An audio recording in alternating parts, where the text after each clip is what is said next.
पिछले लेक्चर में हम लोग आयनिक बॉन्ड और कोवेलेंट बॉन्ड पढ़ लिए थे। इस लेक्चर में कोऑर्डिनेट बॉन्ड पढ़ेंगे।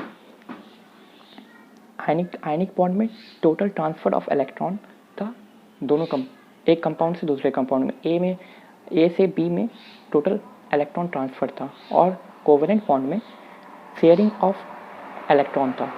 बट इसमें भी शेयरिंग होता है, बट ये एक इलेक्ट्रॉन शेयर करता है दूसरे को, दोनों शेयर नहीं करते। A bond formed by sharing of electron between two atom in such a way that shared electron pair is contributed by only one pair by unequal sharing of electron. इसमें unequal sharing होता है, जबकि covalent bond में equal sharing था और coordinate bond में transfer ही था, पूरे इलेक्ट्रॉन का ही ट्रांसफर था। जैसे एक डोनर एटम है ए, इसके पास दो इलेक्ट्रॉन एक्स्ट्रा है, ऑक्टेट कंप्लीट करने के बाद भी 2 इलेक्ट्रॉन अगर एक्स्ट्रा है, और एक है बी जो इलेक्ट्रॉन डिफिशिएंट है, ये एक्सेप्टर एटम है, ये एक्सेप्ट करेगा, ये डोनेट करना चाह रहा है, 2 इलेक्ट्रॉन ये डोनेट करना चाह रहा है, और ये 2 इलेक्ट्रॉन एक्सेप्ट करना चाह रहा है, तो ये 2 इलेक्ट्रॉन इसको डोनेट कर देगा और शेयरिंग से बना लेगा बॉन्ड ए और बी, कोऑर्डिनेट बॉन्ड। इस कोऑर्डिनेट बॉन्ड का सिंबल होता है एरो से, जो ये एरो है वो सिंबल है कोऑर्डिनेट बॉन्ड का। जैसे H2O plus H gives hydronium ion H3O, इसमें O और H में एक कोऑर्डिनेट बॉन्ड बनता है। पहले तो H2O का बॉन्ड बना लेंगे, ऑक्सीजन, इसमें कितने इलेक्ट्रॉन है? 6 इलेक्ट्रॉन। एक इलेक्ट्रॉन एक हाइड्रोजन से कोवेलेंट बॉन्ड बना लिया, एक हाइड्रोजन अगले हाइड्रोजन से कोवेलेंट बॉन्ड बना लिया।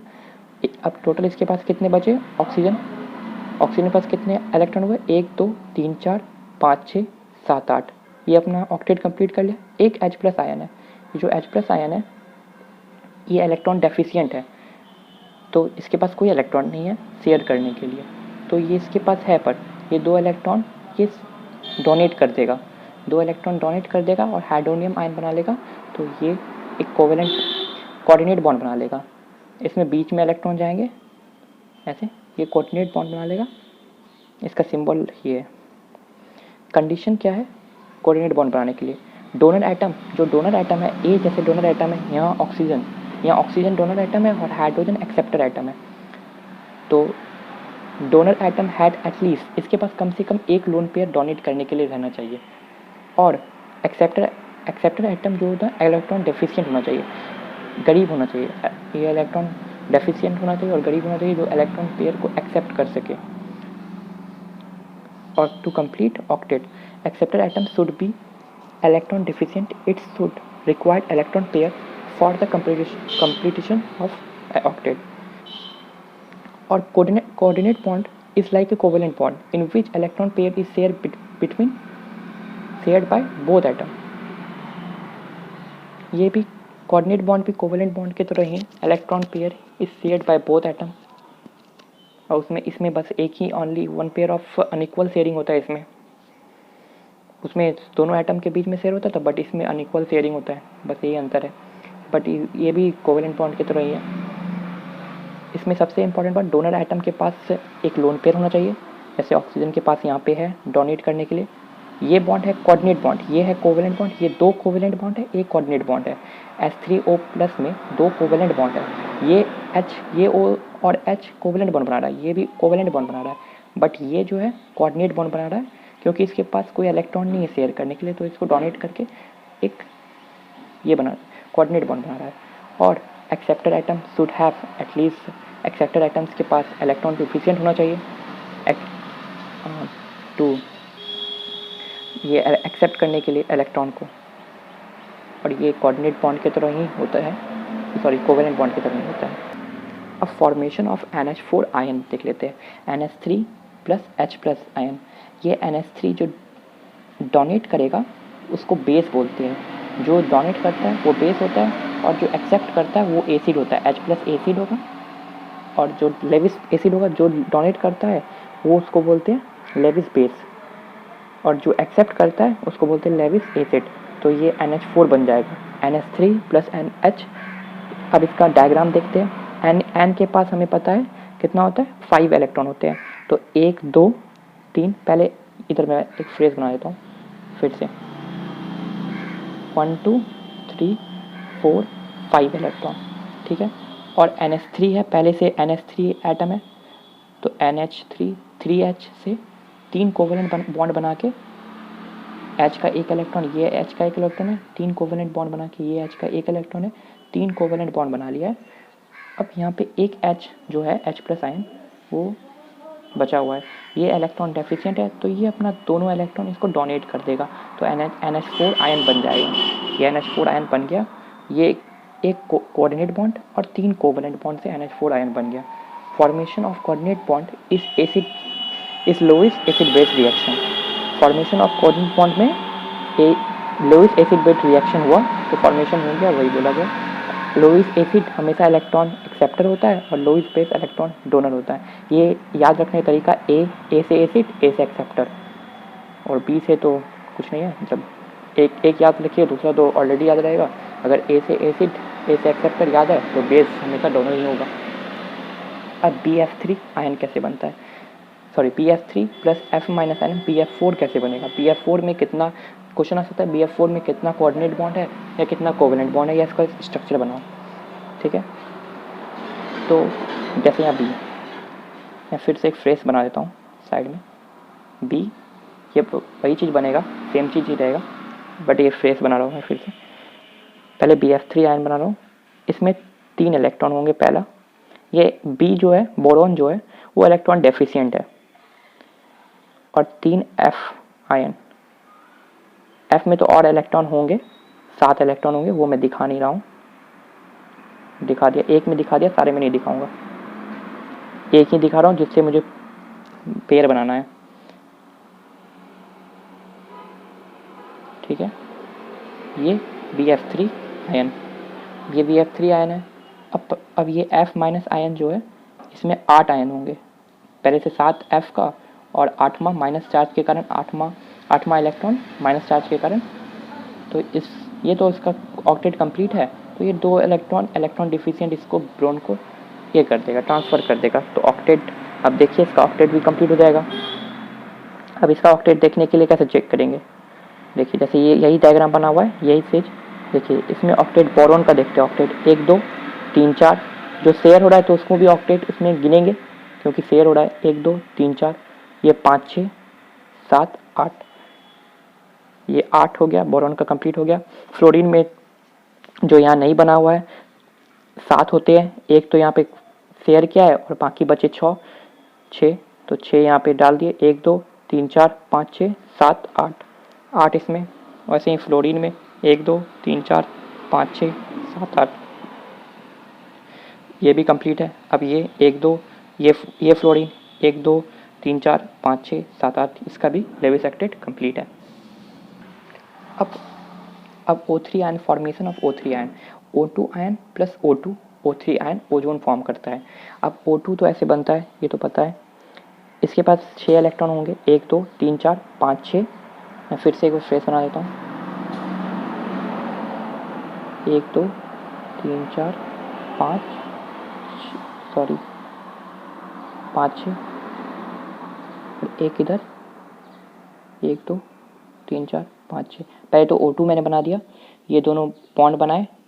अब इसका ऑक्टेट देखना है तो इस ऑक्सीजन के लिए 1 2 3 4 5 6 7 8, इस ऑक्सीजन के लिए 1 2 3 4 5 6 7 8, ये हो गया, दोनों का ऑक्टेट कंप्लीट है। अब ये रिएक्ट करेंगे ऑक्सीजन के साथ, ऑक्सीजन का ऑक्टेट इनकम्प्लीट है, 1 2 3 4 5 6, ये जो दो इलेक्ट्रॉन है ये शेयर कर देगा, कोऑर्डिनेट बॉन्ड बना देगा, तो इसमें दो कोवेलेंट बॉन्ड और एक कोऑर्डिनेट बॉन्ड, और ये बन गया O3 आयन। और इसका ऑक्टेट आप एक बार चेक कर लेंगे, 1 2 3 4 5 6 7 8, तो ये 8 कंप्लीट हो गया, ये भी 8 कंप्लीट हुआ और ये 8 कंप्लीट हुआ, लेविस का ऑक्टेट रूल कंप्लीट हो गया। अब formation of N2O, laughing gas, इसे लाफिंग गैस भी बोलते हैं, N2O, एक N के साथ बनेगा, N नाइट्रोजन में 3 होता है, सॉरी नाइट्रोजन में 5 होगा, तो 5 तो यहाँ पे हो गया, तो 1 2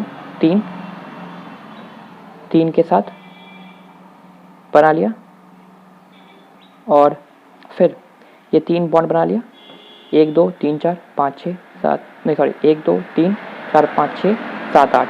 अब इसका 2 इलेक्ट्रॉन, ये भी इसका ऑक्टेट कंप्लीट। अब O को डोनेट कर देगा 2 इलेक्ट्रॉन, O का भी ऑक्टेट कंप्लीट, तो NO N2O बन जाएगा, लाफिंग गैस बन जाएगा। अब हम लोग पढ़ेंगे oxidation number. It is the real और imaginary charge present on atom. ये रियल और imaginary charge present on atom जो मॉलिक्यूल में प्रेजेंट होता है, जैसे H2O, ये H में बोल रहा है, H में जो इमेजिनरी और रियल चार्ज जो प्रेजेंट होगा वो होता है ऑक्सीडेशन नंबर। किसी मॉलिक्यूल जैसे H2O मॉलिक्यूल के एक एटम में, H एटम में जो चार्ज परसेंट होगा वो ऑक्सीडेशन नंबर होगा, या H2O मॉलिक्यूल के ऑक्सीजन एटम में जो चार्ज प्रेजेंट होगा उसको ऑक्सीडेशन नंबर बोलेंगे। जैसे इट इज़ ए रियल और imaginary charge present on atom in combined state in this molecule और कंपाउंड। जैसे कंबाइंड स्टेट में किसी एक एटम में जो चार्ज प्रेजेंट होगा उसको ऑक्सीडेशन नंबर ऑफ एटम बोलेंगे। Some oxidational rule to determine oxidation number, ON for oxidation number हो जाएगा, ये ON ऑक्सीडेशन नंबर है। Oxidation number of any atom in free state is always zero. हमेशा free state में उसका oxidation number zero होता है। एलिमेंट या और जैसे एलिमेंट किसी भी एलिमेंट का और ड्रॉप्स का उसका सबका जीरो होता है। For homo atomic molecule, homo atomic molecule मतलब जिसमें सेम मॉलिक्यूल होता है, जैसे O2 H2 Cl2, जो भी एटम होंगे वो दोनों सेम एलिमेंट होंगे, या दोनों तीनों जितना भी एलिमेंट होंगे सारे सेम एलिमेंट होंगे, उसका ऑक्सीडेशन भी जीरो होता है। होमो एटॉमिक मॉलिक्यूल का भी जीरो होता है ऑक्सीडेशन नंबर, और oxidation number of free state में भी जीरो होता है। फ्री स्टेट एटम में भी जीरो होता है, और होमो एटॉमिक आयन इस होमो एटॉमिक मॉलिक्यूल में भी जीरो होता है। Oxidation number of monoatomic ion will be equal to charge present on. अगर मोनो एटॉमिक आयन है, कैटायन है या एनायन है, उसका चार्ज जितना होगा monoatomic, single atom charge, जैसे Fe2+, Al3+, ये सिंगल एटम है, एक ही एटम है और इसमें चार्ज परसेंट है, उसको बोलते हैं mono atomic ion. Mono atomic ion उसको बोलेंगे जिसमें सिंगल एटम है और उसमें चार्ज परसेंट है। एनायन कैटायन जो भी है, जो उसका एनायन कैटायन का चार्ज होगा, ये कैटायन है जिसमें पॉजिटिव चार्ज वो कैटायन, और जिसमें नेगेटिव चार्ज वो एनायन। तो कैटायन एनायन में जो भी चार्ज प्रेजेंट होगा वही उसका ऑक्सीडेशन नंबर हो जाएगा +2। जैसे इसका Fe का +2 ऑक्सीडेशन नंबर, एल्युमिनियम का +3, O2- का -2 और N3- का -3, Cl- का -1। Some element have fix and definite oxidation number. कुछ एलिमेंट का फिक्स होता है ऑक्सीडेशन नंबर, जैसे फर्स्ट ए ग्रुप का alkali metal, first A alkali metal हेलिना की रप्सी फरियात LiNaKRbCsFr का ऑक्सीडेशन नंबर 6 होता है +1। वैसे ही सेकेंड ए अल्कली मेटल का भी फिक्स होता है ऑक्सीडेशन नंबर +2। बेटा मांगे कार स्कूटर बाप राजी, बेटा मांगे कार स्कूटर बाप राजी का भी फिक्स होता है +2। ऑल एल्युमिनियम का Al का ऑक्सीडेशन नंबर +3 होता है। वैसे ही फ्लोरीन का -1 होता है। ये सब फिक्स होता है, इसका याद रहना चाहिए। अल्कली मेटल का और किसी का फिक्स नहीं होता है, बहुत कम का ही फिक्स होता है। Oxidation number of alkali metal का +1 होता है। अल्कली अर्थ मेटल का बेटा मांगे कार स्कूटर BeMgCaScBa का +2 होता है। Al का +3 होता है। फ्लोरीन का -1 होता है, फ्लोरीन का -1 होता है। और जनरली ऑक्सीजन एटम का जनरली -2 होता है, पर हमेशा -2 नहीं होता है, क्योंकि पर ऑक्साइड एनायन O2 2- आयन का -1 होता है। वैसे ही सुपर ऑक्साइड आयन का O2 -1 आयन का -½ होता है। ओजोनाइट O3- का -1/3, ये सारा याद रखना पड़ेगा। जनरली -2 होता है, पर ऑक्साइड आयन का -1 होता है, सुपर ऑक्साइड का ½ होता है, ओजोनाइट आयन का -1/3 होता है।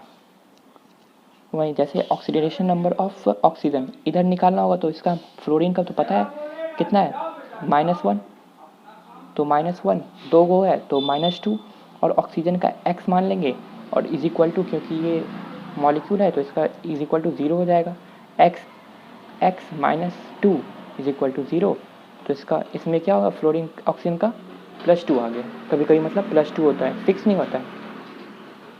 इसमें +2 होता है, ना ही माइनस में नहीं होता है, +2 में होता है। जैसे ऑक्सीजन का, इसमें फ्लोरीन का तो -1 फिक्स है, -1 इंटू 2, और ऑक्सीजन का x मान लेंगे इज इक्वल टू 0, तो x इज इक्वल टू +2, तो ऑक्सीजन का +2 हो जाएगा, इसका ऑक्सीजन का +2 हो जाएगा।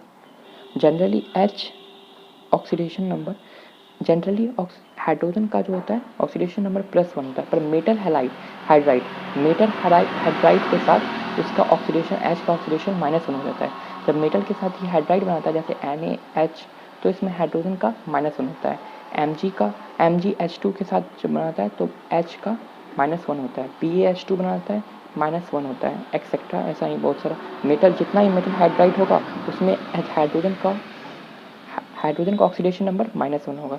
जनरली हाइड्रोजन का ऑक्सीडेशन नंबर -1 होता है, Cl का तो होता ही है, पर Cl Br I का भी होता है, पर कभी कभी पॉजिटिव चार्ज भी होता है, जैसे ऑक्सीजन का हुआ ना।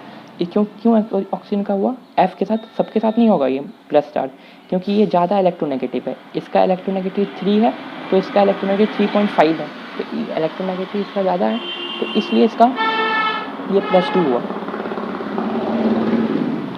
इसलिए। और यहाँ पे भी हाइड्रोजन भी कभी कभी प्लस शो करता है, जैसे Cl के साथ है, यहाँ तो H+ और Cl-, तो ये इसका भी इसका 2.1 है, इसका 3 है, तो ये तो सिंपल था, ये इसका जो रहता है -1 वही रहेगा। पर यहाँ पे ClOH में ऑक्सीजन और क्लोरीन में, क्लोरीन का जो इलेक्ट्रोनेगेटिविटी हुई है वो 3 है, सॉरी हाँ 2.5 है, और इसका ऑक्सीजन का 3 है, तो इसमें ज़्यादा ये है ऑक्सीजन का, सॉरी क्लोरीन का 3 है और ऑक्सीजन का 3.5 है, तो ऑक्सीजन का ज़्यादा है, तो इसमें नेगेटिव चार्ज होगा और इसमें पॉजिटिव चार्ज आ जाएगा। तो ये -2 है, ऑक्सीजन का -2 होगा, तो एक तो प्लस हाइड्रोजन के साथ हुआ, तो एक प्लस इसके साथ होगा। ये या तो ऐसे कर लीजिए, या -2 आप x मान के कर लीजिए, x क्लोरीन का x होगा, प्लस एक बॉन्ड टूटेगा तो एक माइनस इधर जाएगा, और एक इधर बॉन्ड टूटेगा, एक माइनस इधर रहेगा। तो आप फॉर्मूला से कर लीजिए, x ऑक्सीजन का -2 और हाइड्रोजन का +1 इज इक्वल टू 0। तो इसको सॉल्व करेंगे, x इज इक्वल टू +1 आ जाएगा, तो क्लोरीन का +1 आ गया, सिंपल सा। वैसे ही यहाँ पे हाइड्रोजन का 1 होगा, क्लोरीन का x मान लेंगे, अभी +7 मैं लिखा हुआ हूँ, पहले से लिखा हुआ नोट्स में, मैं पहले से लिखा हुआ है, तो अब निकाल रहा हूँ मैं, तो x 7 ही आएगा, और 4 ऑक्सीजन है, तो एक ऑक्सीजन का -2, तो 4 ऑक्सीजन का -2 इंटू 4 इज इक्वल टू 0, तो 8 + 1 -7 is equal to 0, x is equal to +7।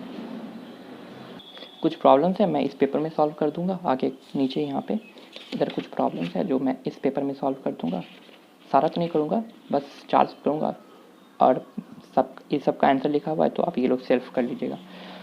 तो इसमें क्या एक पॉइंट है बहुत important, total sum of oxidation number of all atom present in given molecule, जो मैंने पहले कर रहा था, जैसे H2O में किया करता हूँ, किसी में भी HClO में जैसे किया, अभी ClOH वाला इसमें जो किया, ये टोटल जो सम होगा सारे मॉलिक्यूल का, मतलब एक एक एलिमेंट का सम इज इक्वल टू 0 होगा। ऑक्सीडेशन नंबर ऑफ एक एलिमेंट का पूरा ऐड करूँगा इज इक्वल टू 0 होगा। Total sum of oxidation number of all atom present in given molecule और कंपाउंड इज इक्वल टू 0।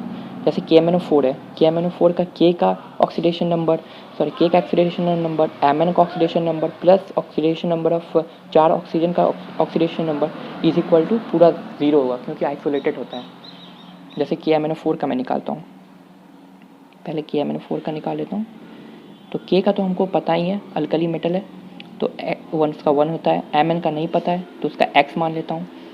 और ऑक्सीजन 4 ऑक्सीजन है, एक ऑक्सीजन का जनरली तो 2 होता है, तो मैं -2 होता है, -2 ही रखूँगा जब तक स्ट्रक्चर में कुछ ये नहीं आए। तो अब 1, तो अब इसे मैं सॉल्व करूँगा, तो x ये 8 -8 + 1 -7 is equal to 0, x is equal to 7। इसका +7 हुआ, Mn का +7 हुआ। वैसे ही Na2Cr2O7 का करता हूँ। Cr का नहीं पता, Na अल्कली मेटल है तो उसका 1 होगा, 2 Na है तो 1 × 2 प्लस Cr का नहीं पता तो 2 Cr है तो 2 × x। ऑक्सीजन का जनरली -2 होता है तो -2 × 7 is equal to 0। -2 14, 14 + 2 14 + 2 -14 + 2 12, 2x is equal to 12, x is equal to +6, x is equal to +6 आ गया। इसका क्रोमियम का होगा, एक क्रोमियम का होगा +6, 2 क्रोमियम का 12 तो एक क्रोमियम का +6। अब जैसे ही एक क्वेश्चन पहला नंबर मैं करता हूँ, इसमें